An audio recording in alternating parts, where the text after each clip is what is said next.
دنگیگن دنگی هر چهار پرچه کردستان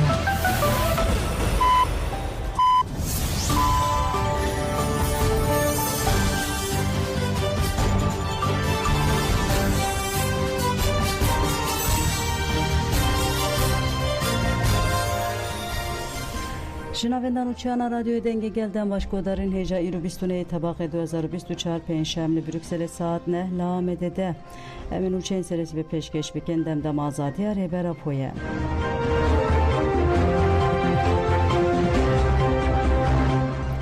داگیرکران شرناخه گلک قات قدخه کرن دولت آترکا داگیرکر لچار آلین کردستان بین آبر ایریش خود دومینه والی شرناخه داگیرکر به داخویانه گل سرانسر باجیر گلک قات وکی هرما اولهی تیبت راگهان هات راگهاندو کو والی دسلات فاشیست شرناخه گلک قادان گریدای ناونده او نافچه سلوپیا باسا قلیبان و الکه هیا 15 روزان وکی هرما اولهی تیبت اعلان کرد دناوا وان قادان ده هند ورن گریدای بستا گابار جودی و فراشین جهنه قدقه و حیا 13 ایلونه بدومه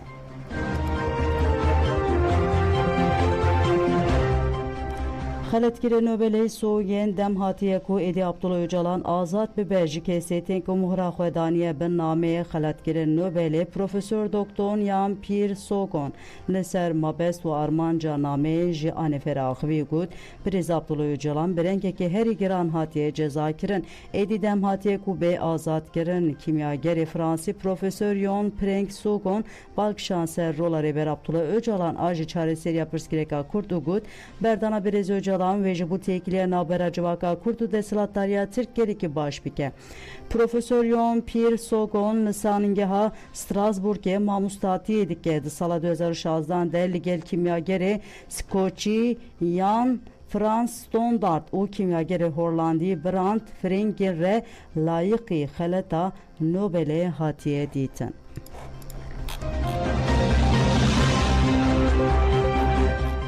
کردستانین سویسره افچلو چار مهنج با آزادی ریبرا پول جنویل پیش اوفیسانه توینیک بوی دناو چالاکی آدنه چالاکیران ایریشن دولت آترکا داگیر کر یا به هفکاریا پیدک شرمزار کرن و دیار کرن کو و حیا آزادی ریبرا پو کردستانه دناو تکوشین دبن لسرناوی کمیته آماده کار آ جنوری ویسل دال کلچ روزنامه‌وان نابن روزنامه‌وانان ببیر آنی گود دولت آترک لدیجی گل کرد هر جور شری درج قریج دمشینه هر واد چالاکی ده بانگا تevli buna meşa درج جهاد کرن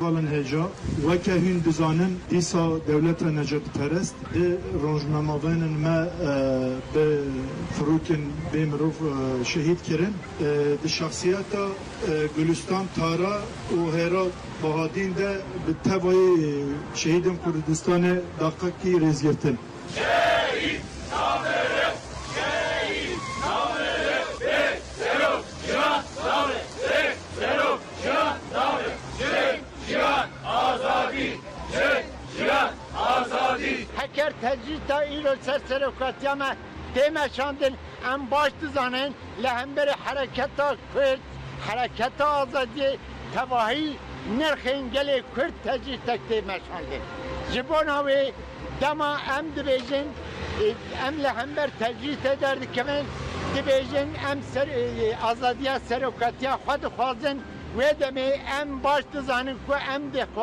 دبیجن ام آزادیا گلی کرد خوازن ام ستاتویه بو گلی کردستان دخوازن لشرناخی خوندنین آزادی بردوام دکند چارچوه کامپانیا عبدالله اوجالان را آزادی جی پرسکرک را کرد ری چاره سری ده لنافچه قلیبان و الکه خوندنین آزادی ینجی پاریزنامه ریبر عبدالله اوجالان دوام دکه خوندنین آزادی به پیشنگتیا DPP شرناخی تیکرن و ولاتی جی علاقه که مزن نشان دادن ده هر جوینا پشتی خوندن لسر مجاره نرخاندن اونی قاشتینه کرن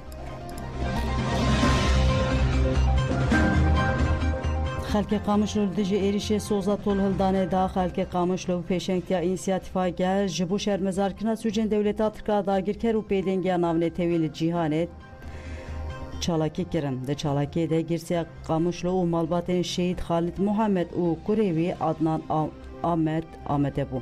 اندام اینسیاتیفا گل شیرو آخوی گود دولتا ترک تو پرنسیبین مروی و اخلاقی ناسناکه.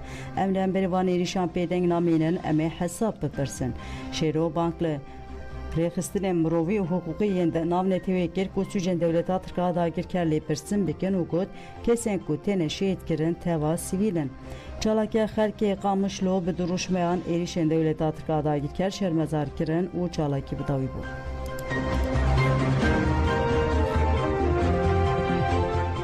جنازه روزنامه‌وان گلستان تاره و ایرو بر به الیه و بیره کرن. لگوری نوچه روزنیفسه کاروبارین جنازه روزنامه‌وان گلستان تاره تمام بونه و به مراسم که به هیبت دوان کلیانده تشاندن بر به هرما بر به الیه و باکوری کردستان جبو گلستان تاره لپارک آزادی سلیمانیه به دروشمه ایریشن تروری و خیانت نکاره دنگه مراواستینه مراسمه که مزن هات لدار خستن پشت مراسم جنازه گلستان تاربر به باجار باکوری کردستان باتمانه و هات اوغر کرن.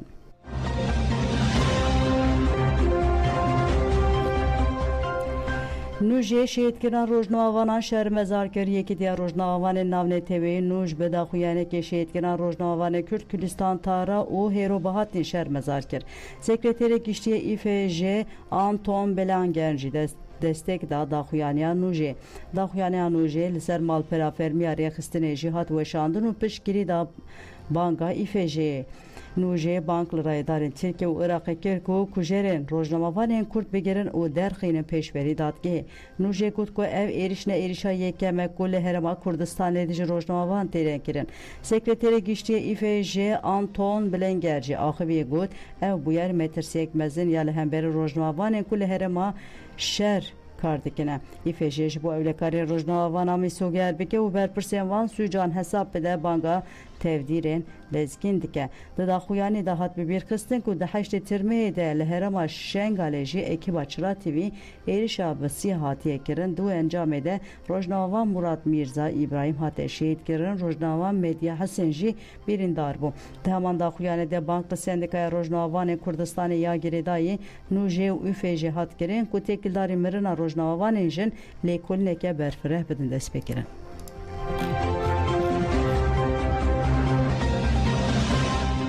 Direktörü SFVJ ji bo lêkolînkirina komkujiya name ji netewên Yekbûyî reşand. Direktörü Von Prince Freedom Koalisyona Rojnamegerên jin SFVJ Kiran Nasil diyar kir ku rojnamevanên hatine şehîdkirin ji alî Tirkiye ve bi zanabûn hatine hedefgirtin. Kiran Nasil got ji bo lêkolîn bêkirin me name ji netewên Yekbûyî reşandine zerardayîna rojnamevanan Sûcê şer. Evrîşa kujerê necara yekeme ku tê kirin evrîşekê de ji civaka Kurd e rojnamevan çavdêrên objektif ên rast yên li qadê ne. Sefewîj bi tû awayî êrişên li ji rojnamevanan qebûlnakê weke Sûcê şer penasê dike. Tirkiye bi salan e û li ji rojnamegerên Kurd yên Tirkiye zextan dike. Didemen alozîya siyasî hewdana derbe artej û keresitan de her tim bi awayekê organizekirî çepemeniya Kurd û rojnamevanên Kurd rastî êrîşan tê. Kiran Nas da zanîn ku ji sala 2009 heta niha çepemeniya azadiya Kurd bi suçdariyên terorîzmê hedef tê girtin. Rojnamevanê Kurd Dicle Müftüoğlu gelek caran hatiye bin çavkirin. Herî dawî rojnamevan Berivan Altan, Özgür Deye, Diren Yurtsever, Zemo Agos hatine girtin û ceza kirin. Em wek Von Prince Freedom van biryaran şermezar dikin. Divê civaka navnetewî ji bo rojnamevanên Kurd bawayeke ewlekar bikin û mafên xwe yên ragihandinê bikarbînin zêdetir müdaxîl bibin. Mixabin de encama komkujiyê de hêviya me tûneye ku li Tirkiye cezayek vedayîn. Qada navnetewî heta niha tû gav navêtine. Divê li dijî Tirkiye lêpirsên were dest pê kirin. Me jî sekreterê giştiyê netewên Yekbûyî re nameyek şand û got divê êrişa hewa ya bûye sedema şehîdkirina du rojnamegeran bê lêpirsên kirin.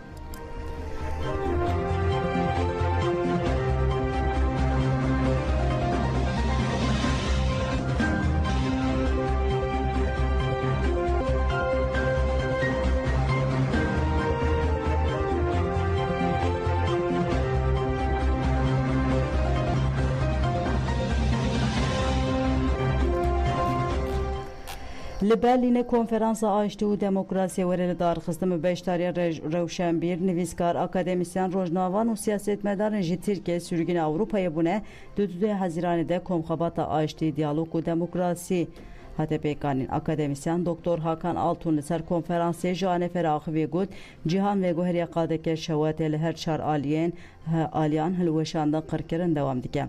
Ve ki herkesi dili mecid şevute ve şevate emgihandın heb o embehevre jibu ve mirandına vi agiri u pekanına aştiye gaveke bavijin.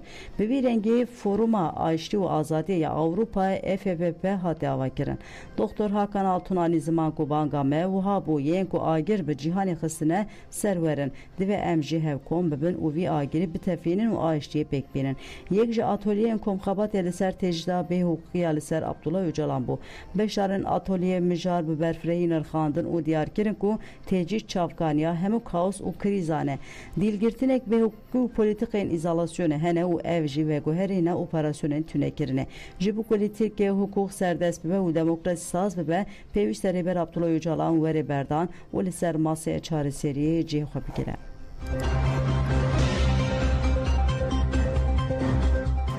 Cardın rünüşna doza ve rişe muradi hate paşxıstin tevnama femuruvana Kurdistan'ı ragand ku biryar bu duh rünüşna doza çalekvana Kurd ve rişe muradi bahateli darxıstin. Le disan jiber amade nebune nünere dozger u şevirmendi dadgeye bicara düyemeyin jibu demekene diyar hate paşxıstin.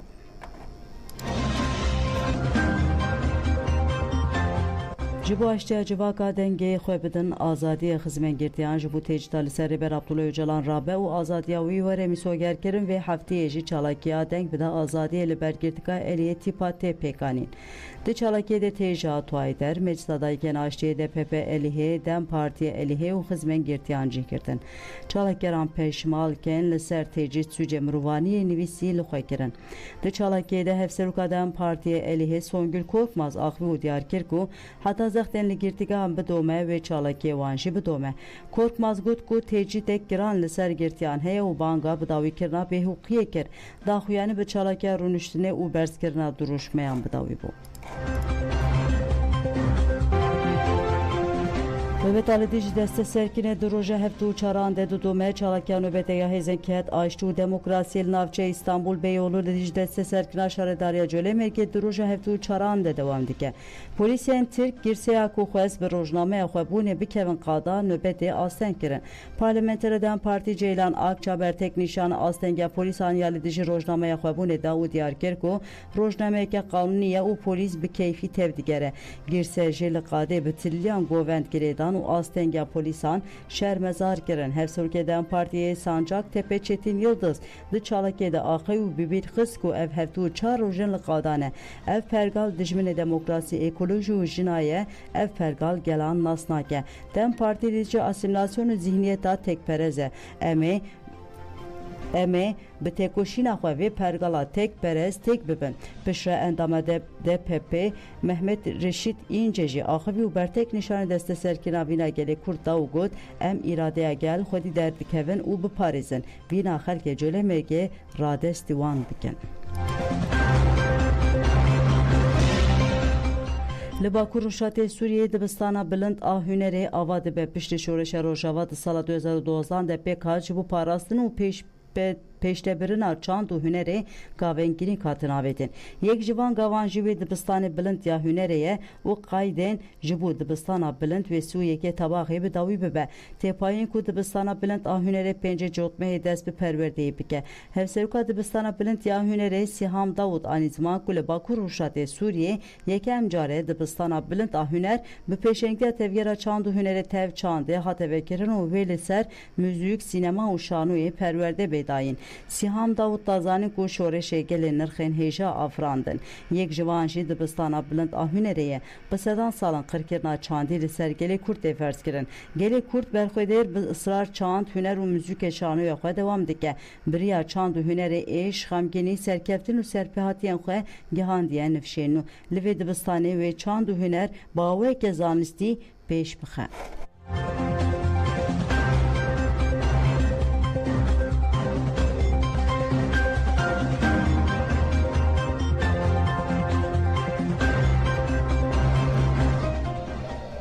بله گودارن هجا ام دخوازن وچه کو سری دا ما بوره پار وکیرم دخوازن دوباره بکن داگر کران لشرناخ قدخه اعلان کرد دولت ترکیه داگر چرالیان کردستان بین haber ایریشان خود دومینه والی شرناخیه داگر کرد بداخویانی که لسرانسیر باجر گلقات وکی هرم اولیات تیبت راگان هات راگانده کو والی دسلتا فاشیز لشرناخی گلقاتن گریدای ناونده و نافچه سلوپیا باسا قلیبان و الکی حیا 15 روزان وکی هرم اولیات تیبت اعلان کرد دنوا وان قادانده هندورن گریدای بستا گابار جودی و فراشین جهنه قدخه و حیا 13 ایلونه بدومه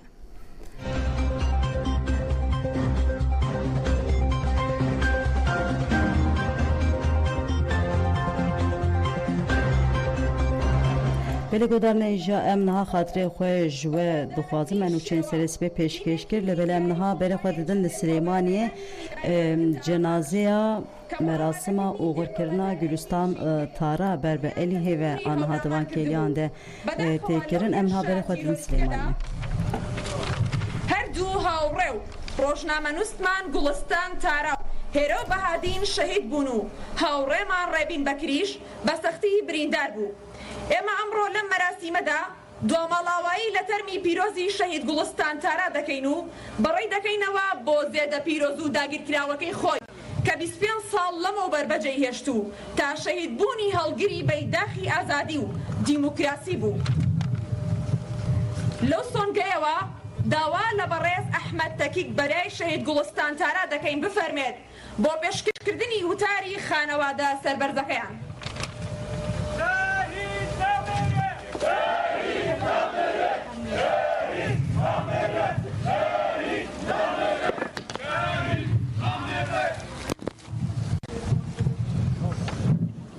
بله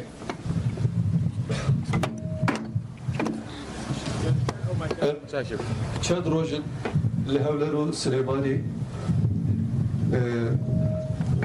جبوی اجازه خوشکامه گلستان تارا هم من جیب گوشدایی کنه بیه ناقابات آنه پیشین سپاسید که جبوی خوبانیا چهتر و شغلکاری و هوان و گلستان از گلک سپاس که جبوا و گلک سپاس که جبوا کو به واژوی ده ببره بود هدف دولتی هدف یا حول جوان سپاس کم هوان و گریوان سپاس کم براستی رو خبگیرن دلیمه دیشه گلستان هر چکا خوشکامه بوشی حوالی و بو دوستی و بو ریوالی و بو سر یا شوپا حقیقتی یا چاپه بدیه بوارد بشه گلستان تنه روشده بابان بو گلستان تنه قلمایی هبو گلستان تنه قمرهایی هبو گلستان تنه کرکی هبو و دوست حوالی هبو از دگرمی و تواصل و حرمت کم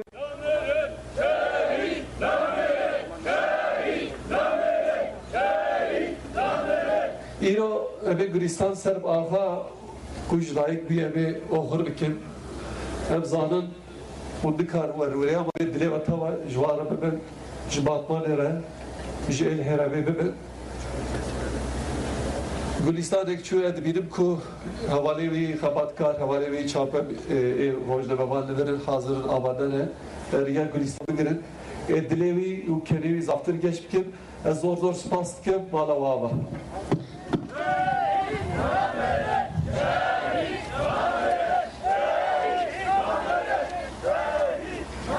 شهیدان خاوەنی ڕاستەقینەی ئەم وڵاتن زۆر سپاس بۆ بەڕێز ئەحمەد تەکیک شەهید گوڵستان تارا ڕۆژنامەنووسێکی ئازا و ئازادی خواز بوو هەموو کاروانی ڕۆژنامەگەری خۆی تەرخان کرد بۆ بنیادنانی ژیانێکی ئازاد بۆ گەکەی لەو پێناوەشدا لە ڕۆژئاوا و باشووری کوردستان وەک ڕۆژنامەنووسێکی نیشتیمانی هەوڵی بۆ گەیاندنی ئازار و نەهامەتیەکانی گەلەکەی بە جیهان دەدا لەژێر ڕۆشنایی و ئامانجەشیدا ماوەی زیاتر لە 3 ساڵ وەک ڕێژکاری میدیایی بۆ بابەتە سیاسیەکان لە کۆمپانیای چەتر بۆ بەرهەمهێنانی میدیایی لێبڕاوانە و خۆنەویستانە کاری دەکرد.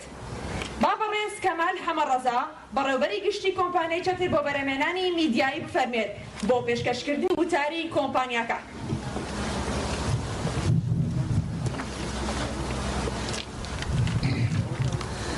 سڵاوتان لێبێ بەخێر بن سەر و سەرچاو بۆ ئەم مەراسیمە پیرۆزە. بە تیرۆری ڕۆژنامەنووسان ناتوانن دەنگی ئازادی بکەن. ڕۆژی 23 ئاب 2024 لە هێرشێکی تیرۆریستی دوور لە هەموو یاسا و ڕێسانەت نێودەوڵەتیەکان تیمێکی میدیایی کۆمپانیای چەتر بۆ بەرهەمهێنانی میدیایی لە سنووری شارۆچکەی سەید سادق کرانە ئامانج و لەو هێرشەدا هەردوو ڕۆژنامەنووسی هاوڕێمان گوڵستان تارا و هێرۆ بەهادین شەهید بوون و ڕۆژنامەنووس ڕێبین بەکریش بە سەختی بریندار بوو. ئێمە لە سەرەتای هێرشەکەوە ئەوەمان خستە ڕوو کە ئەو هاوکارانەمان بە مەبەستی ئەنجامدانی کاری میدیایی ڕوویان لە سنووری ناوچەی هەورامان کردبوو، بەڵام دەوڵەتی تورکی داگیرکەر بە شێوەیەکی دوور لە یاسا و ڕێسان نێوخۆی و نێودەوڵەتیەکان بە فڕۆکەی بێفڕۆکەوان بردومانی ئەو تیمەی ئێمەیان کرد. ئێمە ئەو هێرشە دەخینە چوارچێوەی ئەو تاوانە بەردەوامانەی کە دەوڵەتی تورکی داگیرکەر لە سەرانسەری باشووری کوردستان ئەنجامی دەدات و هاوڵاتیانی مەدەنی دەکاتە ئامانج و شەهید و برینداریاندا. جگەلەوەش وەک هەوڵێکی شکست خواردووی دیکەی دەبینین کە ئامانج لێی بێدەنگکردنی ڕاگەیاندنی ئازادە بەرامبەر تاوان و داگیرکارەکانی دەوڵەتی تورک. گوڵستان تارا و هێرۆ بەهادین و ڕۆژنامەنووسی سەنگین و چالاکی میدیایی ئازاد بوون و لە ماوەی کارکردنیان لە خۆبردووانە هەوڵیان داوە ڕاستیەکان بگەیەنە کۆمەڵگەکەمان و ڕووی ڕاستی دوژمنانی کوردستان نیشانی کۆمەڵگە بدەن. لەو سۆنگەیەشەوە هەوڵیان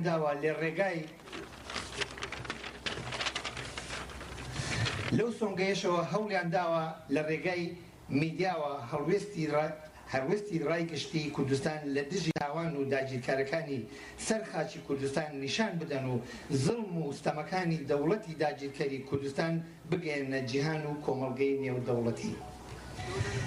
ئێمە لە کۆمپانیای چەتر بۆ بەرهەمهێنانی میدیایی وێڕای شەردارکردنی ئەو هێرشە تیرۆریستی و داگیرکاری دەوڵەتی تورک هاوکات چاواشەکاریەکانی دەستگای بەدناوی بەناو دژە تیرۆری پەدەکەش شەرمەزار دەکەین کە هەوڵ دەدەن دۆسیەی تیرۆرکردنی ئەو ڕۆژنامەنووسانە بەلاڕێدا ببن و پاساو بۆ تاوانەکانی دەوڵەتی تورکی فاشست بهێننەوە. لێرەشەوە داوا لە ڕێکخراوە نێودەوڵەتیەکان و نوێنەرانی وڵاتانی جیهان لە عێراق و هەرێمی کوردستان دەکەین تیرۆرکردنی ئەم ڕۆژنامەنووسانە بکەنە هەوێنی کۆتایی هێنان بە بێدەنگی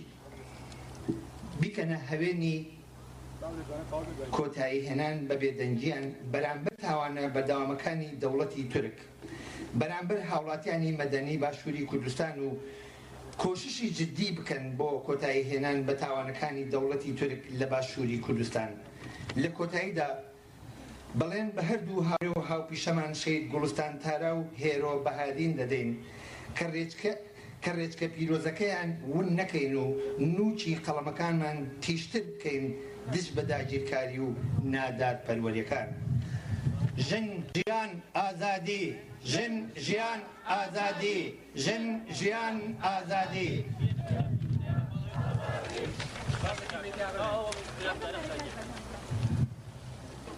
هو باید اون مرکب بدون وزیرت فاخر ما كان هو شو اظن ويغندا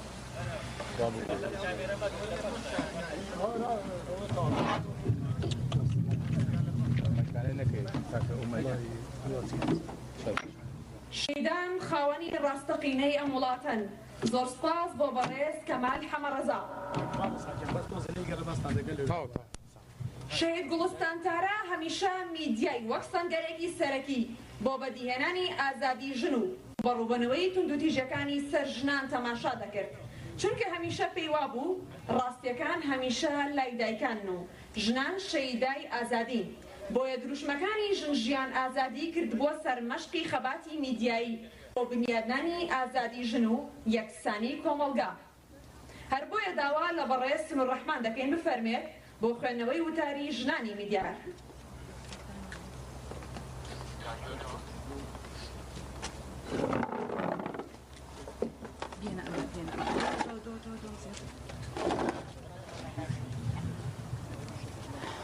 سڵاوتانە بێ بەخێراتن.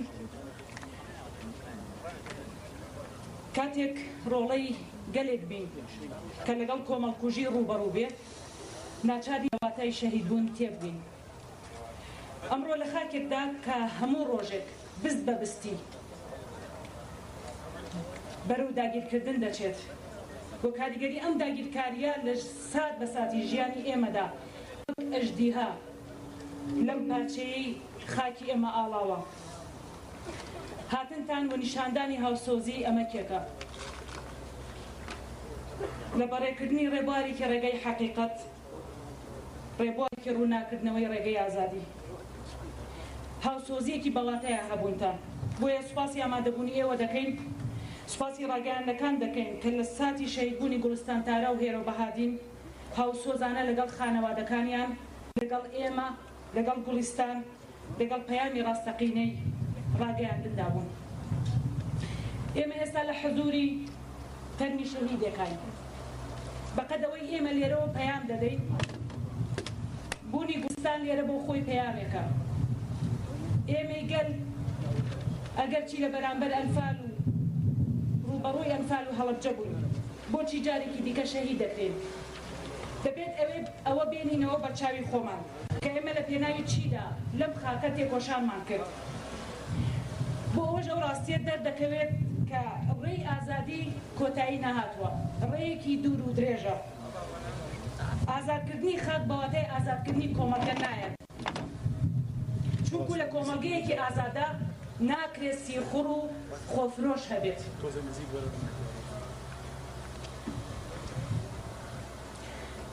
ڕێگە بە داگیرکە نیشان بدات تێکۆشەر ڕاگەیاندکارێکی جەسووری وەکو گوڵستان تارە شەهید بکات. لە ڕاستیدا شەهیدکردنی ئەو هاوڕێیانەمان کاریگەری ڕۆڵی ڕۆژنامەوانی بە تایبەتی ڕەنگی ژن دەنگی ژن نیشان دەدات. ئەو ڕۆژنامەوانە ئەڵتەرناتیڤی کە ئاماجی دەرخستنی ڕاستی وە ڕێگە نیشاندانی ئازادیە، بە تایبەتی ئەو ڕۆڵەی کە ژنی کورد لە ڕاگەیاندنی ئازاددا دەبینێت بەرامبەر بەو ڕۆڵەی کە بە بەردەوامی لە ڕێگای ڕاگەیاندنی چاواشەوە لە پێگە و کەسایەتیش دەدات. وەڵامی ئەوەی کە بۆچی گوڵستان و هێرۆ شەهید کران دەتوانێت ناسنامەی ڕۆژنامەوانەتی ئێمە ئاشکرا بکات. گوڵستان پەیامی خۆی گەیاند، بەجەستە لەناو ئێمە نەما، بەڵام گوڵستان بوو بە ئەکادیمیایە بۆ ئێمە، خوێندنگەیەکی پێگەیاندنی ڕۆژنامەگەری ئازادە. بەدەیان گەنج لە ڕۆژنامەگەری ئازادە کار دەکەن، خوێندکارێکی بە ئەمەکی گوڵستان دەبن. گوڵستانی سەلمان کە وەک داری بانیانە، داری بانیان لە وڵاتی هیندستان زۆر هەیە. ئەو دارە چەندە باڵا بکات، پەلەکانی کاتێک درێژ دەبن، شۆڕ دەبنەوە بەرەو خاک دەبنەوە بەشێک لە ڕێگی درەختەکە، واتە ڕێگی درەختەکە بەهێز دەکەن. پەلوپۆی گوڵستان ئێمین دەبینەوە بە بەشێک لە ڕێگی گوڵستان و ئەو ئازادی خوازانەی کە ڕێگیمانەوە و شینبوونەوە مسۆک دەکەن. ڕاستە دوژمن گوڵەکەی ئێمەی هەڵپڕوچخان، بەڵام هەرگیز ڕێ لە هاتنی بەهار ناگرت. ناتوانێت ڕێ لە ڕێگەیاندنی ئەو پەیامە بگرێت کە گوڵستان تۆوەکەی لە هاوڕێکانی و لە هەزری زۆرێک لە ڕۆژنامەوانەداش چاندوێتی. چۆن دوژمن لە شەهیدکردنی ئەو دەیەوێت پەنجەی گڵاوی بۆ شۆڕشێک درێژ بکات، ئەوە لای ئێش ئەو چی دیکە تاکە کەسێک نییە. ئەو قوتابخانەیەکە، کاتێک ببێتە قوتابخانەیە ئۆغرە جەستەیەکەی ناتوانێت ڕێ لە پەیامەکانی ئێمە بگرێت. ئێمە وەک هاوڕەکانی ئەو ئەم خەمگینیە وەردەچەرخێنین بۆ هێز گوڕ بە کاری ڕاگەیاندن دەدەین، بە ئافراندن و داهێنان وەڵام دەدەینەوە. پشت بە میراتی هەزاران ژن دەبەستین کە ژیانی خۆیان بەقەت کرد بۆ بنیادنانی کۆمەڵگەیەکی ئازاد، بۆ ڕاستی. شتێکە هێزمان پێدەدات ئەوەیە کە ڕۆژنامەگەری ئازاد لەگەڵ چارەنووسی گەڵی خۆیەتی. کاتێک گەل لە بەردەم هێرش و داگیرکاریدا بێت، ممکن نییە ڕۆژنامەگەری ئازاد لەژێر گوشار و هەڕەشە و هێرشدا نەبێت. ئەوەی دەیانەوێت لە باشووری کوردستان بکوژێت ئومێد و باوەڕیە، بە لێدانی گوڵی هیوا و باوەڕی بکوژن. بۆیە دڵنیایی بە ژنان کۆمەلگەی خۆمان لە باشووری کوردستان و هەر چوار بەشی کوردستان دەدەین هەر یەکێکمان گوڵستانێکی وەجاغی هیوا و باوەڕی ڕۆژنامەگەری ئازاد ڕۆشنە دووبارە بەخێرات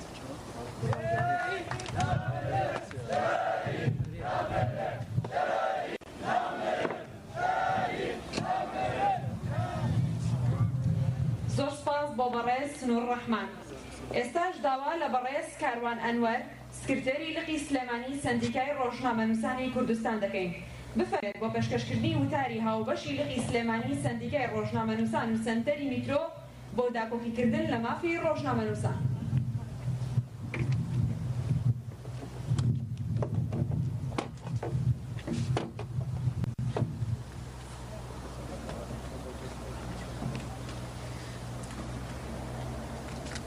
ناوەستیە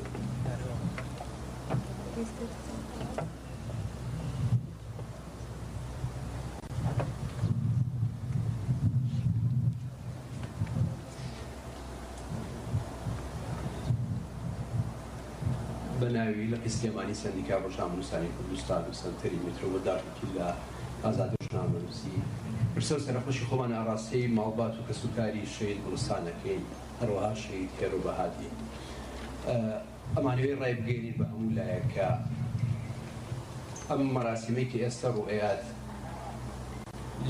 لێکبەستنیان پێکەوە بەستنێکی پارچەکانی کوردستانە دەتوانن بڵێن باتمان و شارە زۆر کە لانکەی شۆڕشەکانی باشووری کوردستانە خوێنی شەید گوڵستانی تیا ڕێژدا کە خەڵکی باتمانە و زێدی بارپێرایی لە باتمان هاتووە ئێمە جارێکی کاڵێن کە ئەوەی